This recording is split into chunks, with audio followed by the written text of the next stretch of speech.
House Republican is taking a somewhat surprising position when it comes to the Israel-Hamas war and getting a lot of flack for it.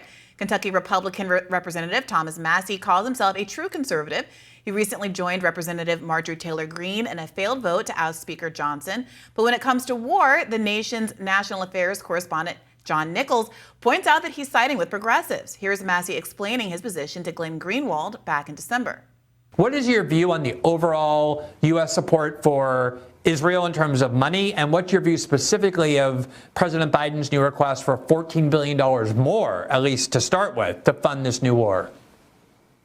Well, let me be clear. I don't single out any country with my ideology. I don't support foreign aid. My position is that we are almost $34 trillion in debt. We can't afford to help other countries. A lot of times foreign aid is taking from the middle class in one country and giving it to the rich in another country. And in the case of Israel, their debt to GDP is in a better position than our debt to GDP. So I don't, particularly with respect to Israel, I don't understand why we have to send them money from my constituents in Kentucky. Now, for that fairly reasonable take, he has been targeted by AIPAC and survived that challenge. Here to break it all down with us is John Nichols himself. Welcome to the show. It's a pleasure to be with both of you. All right, so help us understand what happened. What was the scale of the AIPAC attack on Massie, and what happened? Well, I think we have to put it in perspective. Remember that AIPAC has made it clear that they want to go after a number of members of Congress who they view as voting in a way that is unsatisfactory to them and is unsatisfactory to their position, which is very pro Netanyahu government in Israel. And most of the media coverage of that has suggested, oh, well, they're going after Democrats. They're going after members of the Squad, AOC, and Cori Bush, and Jamal Bowman, and folks like that. One of the things I wanted to point out is that there is a Republican who has frequently voted with the Squad on some of these issues and with more progressive Democrats on some of these issues. Believe me, he breaks with them on everything else, just about, but has voted with them on these issues. He, too, has been targeted by AIPAC. And AIPAC's been going after Massie on a couple of levels. They say they're not playing in particular congressional races, that they're more broadly trying to educate Kentuckians about Thomas Massie. In part, that's because I think they fear that when Mitch McConnell's Senate seat comes open, Massie may well run for it. But in the run-up to Massie's primary, which was a week ago, or a little roughly, AIPAC came in with a very substantial amount of money, hundreds of thousands of dollars, in advertising that identified Massie as, a bad player as regards Middle East politics and portrayed him as a very dangerous figure, et cetera, et cetera. And instead of kind of brushing it off, Massie made a big deal about it. He said, look, these folks are coming after me because of the votes I've cast, because of where I stand. And so it became an issue that people were conscious of in the district. And Massie won 76% of the vote, an overwhelming landslide. And one of his opponents, I don't think his opponents were all that strong, but one of his opponents was a former Republican, former candidate for the Republican nomination for the governorship in Kentucky. So it wasn't exactly a low-profile opponent.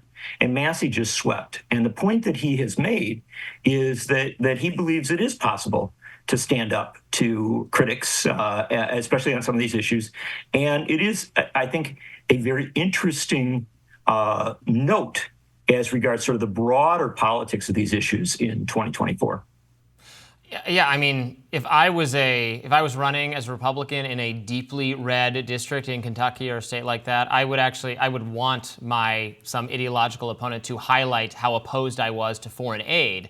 The idea that, he would say this is not at all a deviation from his conservative philosophy or from his fiscal conservatism. On the contrary, Republicans who, say they're for small government or for fixing the debt or doing any of those things, but are happy to both support policies that interfere abroad and then, ship American tax dollars overseas. Those are the people criticizing their principles. He's saying he's perfectly consistent. And when his constituents hear about this, this is the America First view that Donald Trump purports to represent, I would argue, incredibly imperfectly, and that would be even saying that is kind of a compliment he doesn't deserve. But this is the actual ideology of the Republican base is, yes, to be more non-interventionist, to not support foreign military entanglement, and to not send American tax dollars overseas.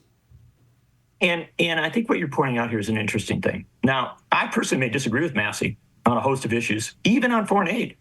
But as somebody who reports on politics, I know at least a little bit of the history, right? And within the Republican Party for a very long time, there has been a anti-interventionist, some would say isolationist, you can use whatever term you want, but there's been a community within the Republican Party that has historically said, look, we don't believe in going abroad, waging wars that cost us, first and foremost, lives, but also cost us economically. And I think this wing of the party has been very marginalized often in recent decades during the Bush years. And I think I would argue, as you, I think, suggest, even in the Trump era, although Trump tried to bow to it in some ways. And so I do think that this is important to understand when we talk about the broader political dynamic in the United States, because on some issues, there are left and right coalitions that can occur. That can occur on surveillance, that can occur on trade, and that can occur on issues of war and peace. Yeah, I don't want to miss the kind of intensity of the attack on Massie and the amount of money that AIPAC was able to spend. It bought $300,000 of ads in the lead up to this election, and one of those ads read, "Israel, the Holy Land, is under attack by Iran, Hamas, Hezbollah, and Congressman Tom Massie." That was the nature of this attack. And in this case, obviously, he was not only successful, he was overwhelmingly successful in a way that kind of can be read as an indictment of AIPAC strategy. However, that has not been the outcome in so many other races. AIPAC brags about what a good kind of win-loss ratio it has. I have covered a great deal about progressives who have come under attack, including, I think, most notoriously Nina Turner in Ohio's 11th district, where AIPAC took a slightly different approach. And I want to ask you whether you think that AIPAC is shifting strategy here.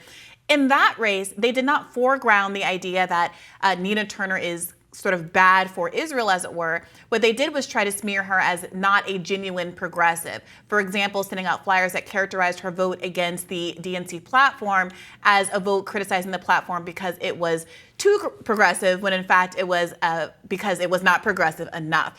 And it seemed like AIPAC was self-conscious of looking like it was a foreign lobbying group that was interfering in domestic elections and putting a bad taste in voters' mouth who might not be personally invested in Israel per se. I do wonder what you make of the explicit nature of AIPAC's strategy in Massie's race, and whether you think the kind of shifting political attitudes toward Israel because of the way it's conducting its military campaign in Gaza is going to have an effect on AIPAC's ability to spend in these races. You put a lot of important issues on the table. And the first thing that I think it's important to understand is we're talking about super PAC associated with AIPAC.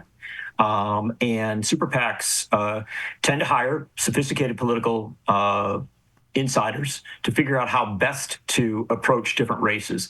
And that's important to understand. That happens across the board. It's not just AIPAC or super PACs associated with it. They look for the strategy that they think will work best in a particular setting. I think that by and large, we have seen circumstances where the attacks have been and probably will continue to be on other issues, not necessarily on Israel, right? Or not necessarily on Gaza. And I think you're going to continue to see that in many of these races where Democrats are targeted. In Kentucky, I think what happened was, and again, this is speculation to some extent, but I think they were thinking, Kentucky has a very, very large Christian fundamentalist, Christian conservative bloc of voters. And many of them have been given a lot of messages as regards Christian Zionism and maybe Christian support for Israel. And I think they felt that this ad might drive a wedge, right? That it might convince some portion of voters, very conservative voters, that Thomas Massie wasn't their guy, right? And remember, these ads aren't just running in his district, they're running across Kentucky on Fox stations, I think with an eye toward not just this particular primary, but for potential future races by Massie that he might run in that Senate race a couple of years from now. And so I think they're trying to soften up a portion of the Republican base on this issue. But it didn't work. At least it doesn't appear to have worked in this regard.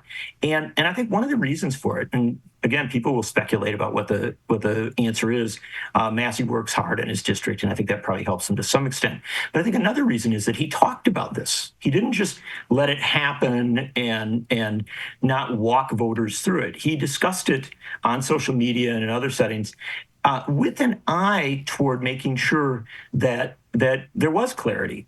And I think that in doing so, he may have offered a model for how to respond to when a lot of money comes in against you in negative advertising, whether it's directly on a particular issue or whether it's indirectly, that it's not good to avoid it. It's better to talk about it. It's better to call it out because I think then people have some sort of sense of what they're really, what's really at stake here and what is really in play.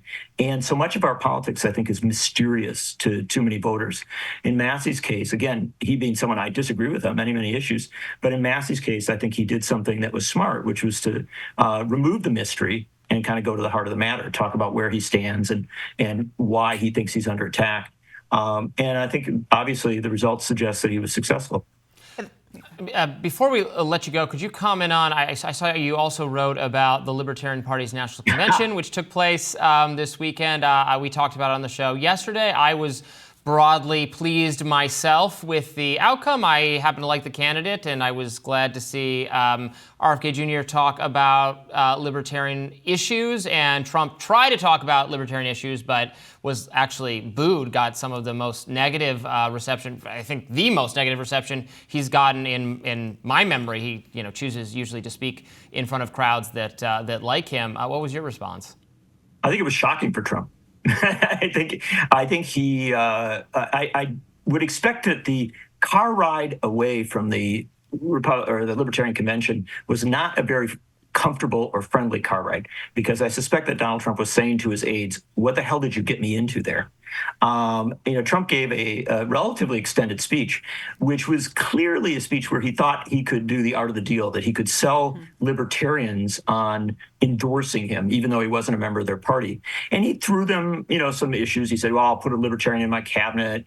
He even said, I think of myself now, or more or less, as a libertarian because of all my legal troubles, which is a weird way to associate himself. He promised pardons on for some people who libertarians have been very concerned about. So he tried to give them a lot. In fact, it's really quite remarkable how much he offered as a potential endorsee of the convention. And yet, at almost every turn, he was called out. And I think the reason for that, summed up by the gentleman who was nominated, is that that libertarians are actually very sophisticated. You may disagree with them. You may not like where they stand, or you may love where they stand, wherever you're at. But the fact is, they spend a lot of time thinking about issues. They spend a lot of time thinking about politics.